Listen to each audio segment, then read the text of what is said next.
Hi everybody, welcome to Sunya and welcome to the next session on the environment high yielding topics. Now we will be covering terminologies. Terminologies I have divided into three parts. Okay, so this is terminology part 1, then you will have part 2 and then part 3. In every part you will have roughly 10 to 12 terminologies which we will discuss, which are very relevant from the upcoming CSE 2023 perspective. Okay. And the reason to introduce terminologies specifically is that a lot of questions based on terminologies, especially in environment, have been asked. Okay, so what can you do whenever, for example, in every slide there is a terminology? If you don't know it, at least try to write down all the names of the terms and just a one-line description of what you understood after the lecture. Okay, so that is one way. For example, if I say term-based or terminology-based questions in the past have been, for example, they asked you directly, what is bio-rock technology? Okay, or where is it used? They asked you about Miyawaki. Okay, now in these questions, if you know it, you get the 2 marks. If you don't know it, it's difficult to guess. Okay, they asked you terms like what is greenwashing. So through these, and in fact there have been other terms, for example, in previous years, for example, 6th mass extinction, so on and so forth. So the idea is we will have these very high yielding terminology sessions so that you can aid your preparation. So I'll start. The first term that we are seeing is Polycrack Technology. Okay, now few things which are important here. Number one, who is introducing it, where is it introduced, and what are the benefits. Okay, so number one thing you need to know that Polycrack technology is used to treat waste. Okay, so it is a method of waste to energy. So like for example, you have normal waste, some process is being done on that. Okay, it can be a catalytic process, and then you are converting it into different sources of energy and can be used later on. Okay, so Polycrack technology, number one, what you need to know that Indian Railways have built the first waste to energy plant based on Polycrack technology in Bhubaneswar, Odisha. So number one thing one needs to know, and it's a very different kind of a technology. So I will also be comparing Polycrack technology with the conventional waste management technology. Okay, so that is also one part. Okay, now few things which you need to know, that waste which is processed etc. in here takes a very short time. It is done in 24 hours. Okay, so that also is an advantage compared to other conventional waste processing technologies. One. Second, it requires very low cost. It is an automated process, and because of that it requires less manpower as well. So it is cost effective, the Polycrack technology. Okay, and what is this? If you again, it is a patented technology. Okay, this is a patented technology wherein you are doing a catalytic process. Okay, in which you have, let's say, multiple inputs, and the inputs can be said as feedstock. Okay, so whatever you are putting it into it, it is converting it into energy, and the most important thing is that it does not release the harmful pollutants. Okay, so it is words, it is a word patented technology. Okay, second, it is a catalytic process in which multiple feedstock can be used. For example, we can use plastics, we can use e-waste, we can use municipal solid waste, okay, organic waste, etc., etc., which can be used, and that from that energy can be created. Okay, we can create other kind of fuels, other kind of energy through Polycrack technology. Okay, so that is done. This is the image here. So Indian Railway commissioning the first governmental waste to energy plant. Okay, having this capacity. So few things I've already told you. How is it beneficial when I compare it with the conventional technologies? Okay, so for example, the 24 hours, it only takes 24 hours, low operation cost, low amount of manpower etc. required, and it does not emit, that is very important, it does not emit these harmful pollutants. Okay, and it is also known as zero discharge process. Fine, because other kind of discharge are not happening here. Okay, so the number one term we understood was Polycrack technology, which is a waste to energy technology. Moving on to the second term, this is torrefaction. Okay, now this term you might have come across. I'll give you the context as well. Again, in waste to energy, also in stubble burning, that this is said it can be used to reduce the emissions from the burning of stubble. Okay, so again we'll understand what is torrefaction. So let's say you have a biomass. This is a biomass. Now the biomass has some moisture, water content.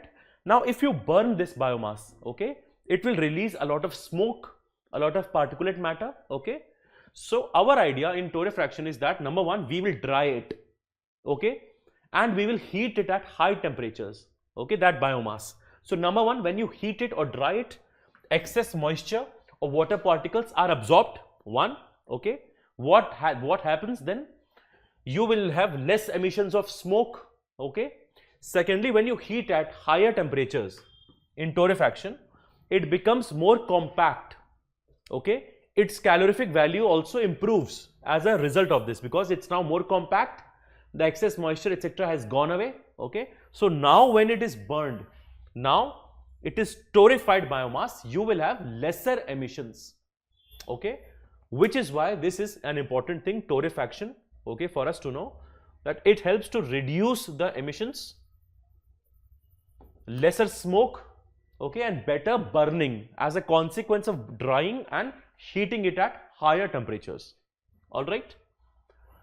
And in fact, if you want to follow such more terms, you can also follow current affairs Samadhan. Okay, in that every section is segregated. For example, the environment terminology section, you will find a lot of terms, including torrefaction, including biochar, pyrolysis, etc., etc., co-firing. Okay, so you can also be very sure when you cover through this current affairs magazine. All right, so if you want to order it, you can do that. It is in stock.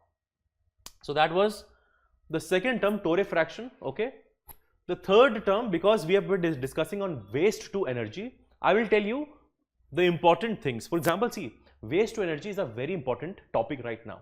So I'll tell you now 5 technologies or 5 things which have been in news because of waste to energy. Number 1 is incineration. Okay, second is pyrolysis. Fine. Third is biomethanation, and I'll just give you a small description of each of them. Fourth and fifth. So fourth is fermentation. All these are waste to energy, fermentation. And the last is plasma gasification. Okay, so one by one we'll see. See, both and all of these are waste to energy technologies. Fine, you have a waste, collection of waste, it goes to a waste plant, and then it is acted upon by a process. It can be converted to a fuel, gas, or electricity. For example, when I say biomethanation, in that I am converting it into biogas, which can be used specifically in other practices. Fine, so one by one we will see. Incineration and pyrolysis have the heating of the biomass at higher temperatures. Okay, you heat the biomass at high temperatures. However, the difference is, in incineration oxygen is used, in pyrolysis oxygen is not used. So incineration is aerobic process, pyrolysis is an anaerobic process. Okay, so incineration, pyrolysis. Third term, biomethanation. So bio means you are using a living microorganism, okay, and you are using it to produce biogas. Okay, biogas has a lot of methane, CH4, and again this process is happening in the absence of oxygen. So I am writing O2 and I am cutting it off. That O2 is not like needed here. So biomethanation is a anaerobic process. All right, 3 terms till now: incineration, pyrolysis, biomethanation, and these terms separately can be asked here again in your exams. So waste to energy as a big topic, I have covered a lot of terms. Fourth, fermentation. Fermentation is the easiest of all of this. Let's say the production of yeast, etc. is a part of fermentation. Fine. And the last is plasma gasification.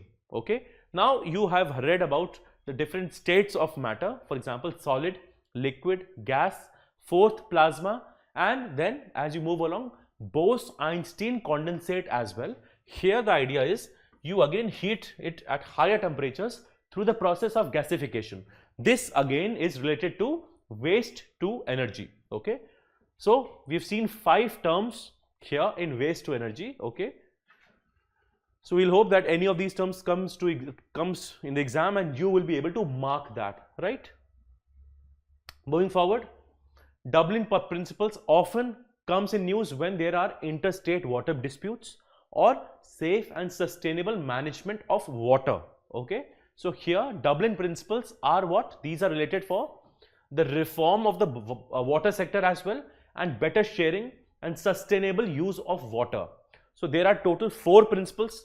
This came way back in 1992, okay, and UPSC has a knack of asking previous principles, previous conventions, etc., right?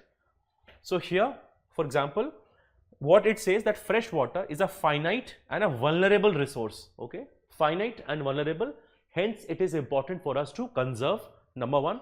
And by the way, exact these points you can also recycle and use in your mains answers, fine. Then water management should be based on a participatory approach, that we will bring the people together, all right, and then we'll have a participatory approach, fine. Now based on this, those of you who are watching the video, what you have to do, a small homework for you, that write down traditional water conservation practices of India, okay. You can also mention that state wise. I'll be watching your comments eagerly, so write down the traditional water conservation practices of India, okay. Third, women playing a central part, so it also talks of the concept of women empowerment and also links that with participatory management, okay. And then water having an economic value, and we should see that as an economic good, which again highlights that the water should be conserved, should not be wasted, because it has an economic value to it. So you may be asked a question, Dublin Principles are related to, so conservation of water and overall water sector reform, okay. So that is there. One more term often seen is bioventing. In the second part of high yielding topics, we will also be seeing other terms related to bioremediation, okay, but right now we'll see what is bioventing, okay. So bioventing is the process wherein it is basically an in situ process, which means it happens usually at the site, okay. What you are doing, because it's saying bioventing, so you have microorganisms, so you supply the microorganisms with a lot of oxygen here, okay. So there is an injection well, etc.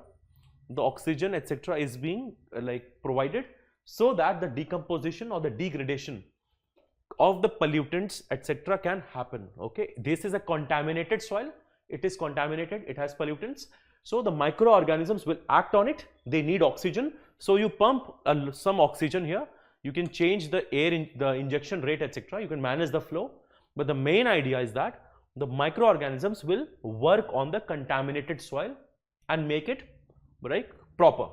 That is the basic idea of bioventing, all right.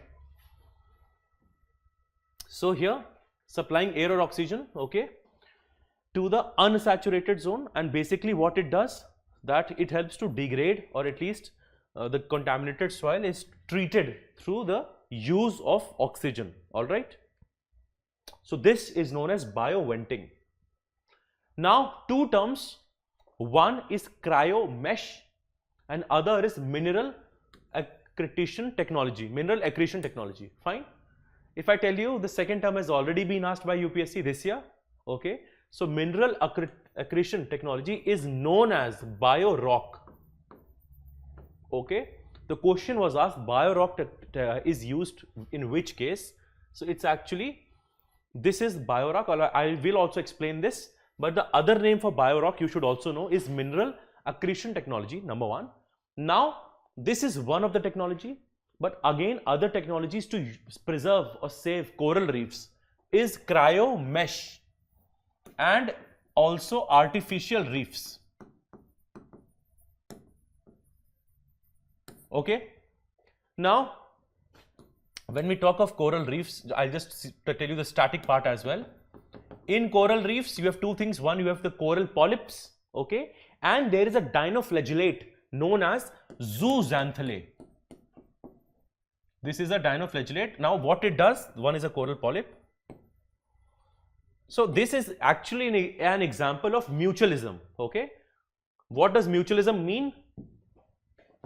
That both, let's say, organism number 1 and organism number 2 are benefited. Both are benefited by the interaction. So here the coral polyp is made of the calcium carbonate which comes, okay, and it, in that sense, it gets accreted, okay. So because of that, it creates a hard exoskeleton. Fine. So the coral polyp has a hard exoskeleton which gives shelter and support, and zooxanthellae provides food. This interaction is known as coral reefs. Fine. And they have huge biodiversity, okay. So these are regions, these are also known as lungs of the sea, okay. There is a lot of biodiversity of coral reefs. Now, because of climate change, because of ocean acidification, the coral reefs are under danger, okay. And to protect them, we have, number 1 is mineral accretion technology, which was already asked by UPSC. The second is this cryo mesh. Here, the idea is there is a mesh-like structure which is created. This mesh-like structure is also present in case of biorock, okay. And here the mesh helps to store the coral at minus 196 degrees Celsius, okay. You can also understand or link this through cryo mesh with cryopreservation. In that, you store something at very low temperatures in liquid nitrogen around minus 196 degrees Celsius. So here the idea is you create a cryo mesh, okay, at very low temperatures. The idea is to create an artificial mesh, that mesh wherein the zooxanthellae will again come and this coral reef can be formed, okay. This is the same idea of mineral accretion. So I'll just tell you what is happening here. So you create, this is actually a biorock. Biorock is not a pigment, it is not something else, it is simply a structure, okay. Now, when the hydrogen ions, or let's say the acidification happens, so calcium carbonate breaks down. So calcium carbonate breaks down, it is getting scattered. Fine. Our idea is that we want to condense it, we want to compact it, bring it closer. That is known as mineral accretion. Fine. So what is done? So here there is a positive or a negative, two parts are there, electricity is thrown, right? So here the calcium carbonate particles, all of them combine, they create these reef structures, and the zooxanthellae which was lost comes back here, and again the zooxanthellae starts to make food and the reef starts to function, okay. Because coral reefs play a very important role, hence their conservation was asked by the UPSC. So maybe this year you can expect a question on cryomesh, or perhaps this new other name, mineral accretion technology, okay. Now another term in the news, and this is a slightly fancier term, you might have not heard of it. This is marine mucilage. But if I tell you the static term for it, you say, okay, I know that, right? So what is marine mucilage? Actually, there was a sea snot in Turkey. And the sea snot is also known by another name known as marine mucilage. Now what is that?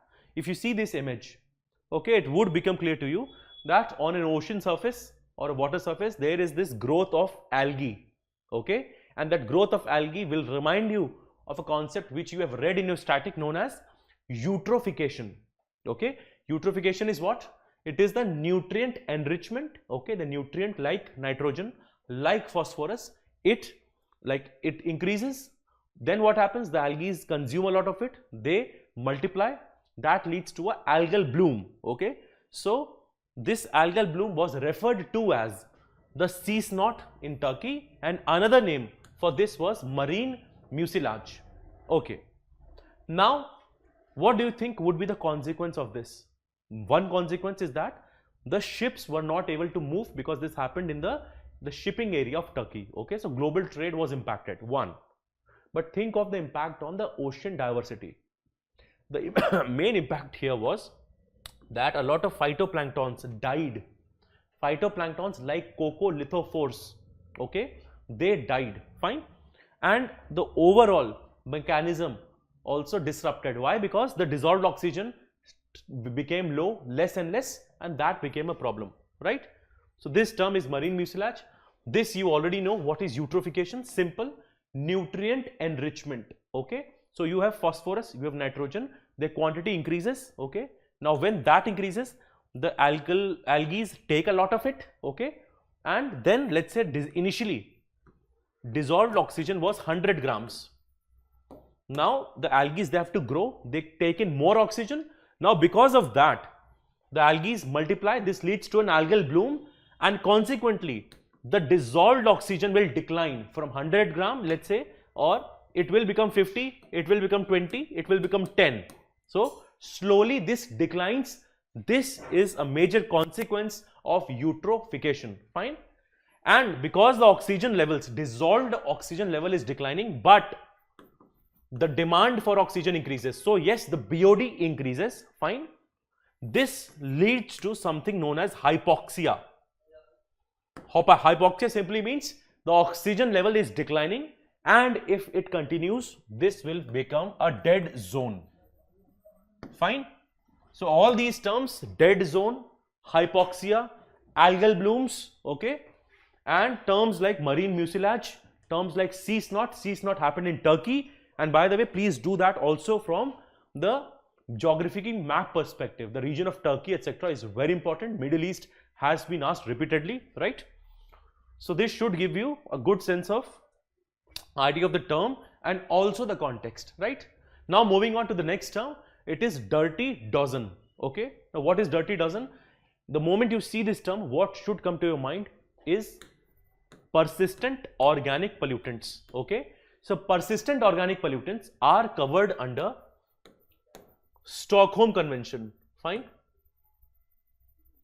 By the way, I am saying Stockholm Convention and not Stockholm Conference. Stockholm Conference happened in 1972. Very recently, 50 years of it have passed. That is Stockholm Conference. This is Stockholm Convention, fine. Persistent organic pollutants are dealt by Stockholm Convention. Initially, there were 12 such persistent organic pollutants, okay. Now again see the name, persistent organic pollutants. Persistent means they will stay in the atmosphere for a very long time. They will resist degradation. Organic means carbon and related compounds will be there. And third is it's a pollutant. So one, we'll see examples of this. So one prime example is DDT, dichloro-diphenyl trichloroethane, which is a pesticide, okay, a dangerous pesticide. You also have an endosulfan. You have aldrins. One has dialdrins, okay, furans, etc. Here even PCBs, polychlorinated biphenyls, fine.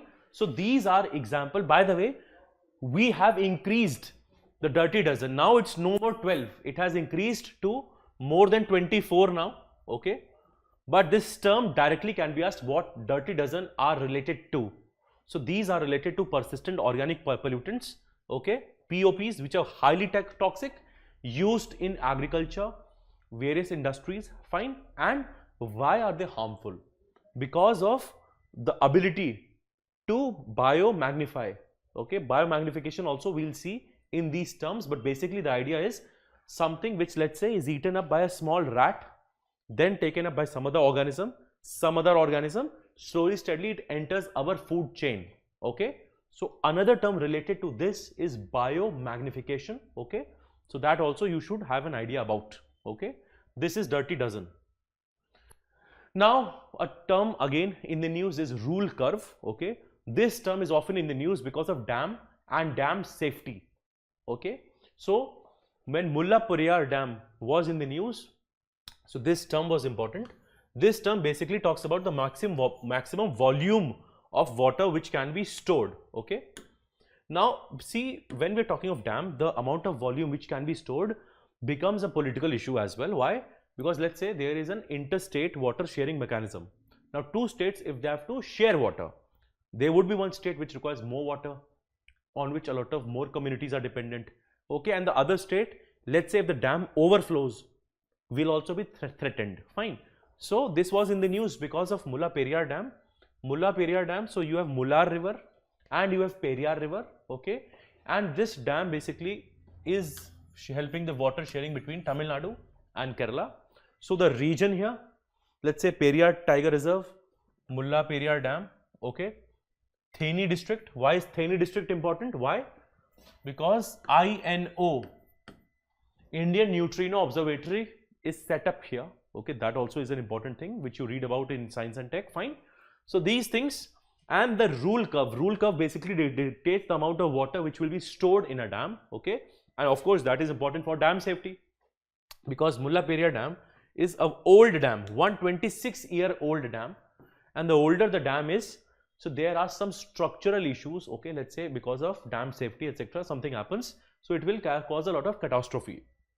So that term is known as rule curve. All right. Moving forward, again this term was in the news, grey water, because of Sujalam campaign. Sujalam campaign spoke about grey water management. Okay. So we should also know what is grey water, what is clean water, and what is dark water. Okay. Grey water, I'll say, but basically clean water everybody would know.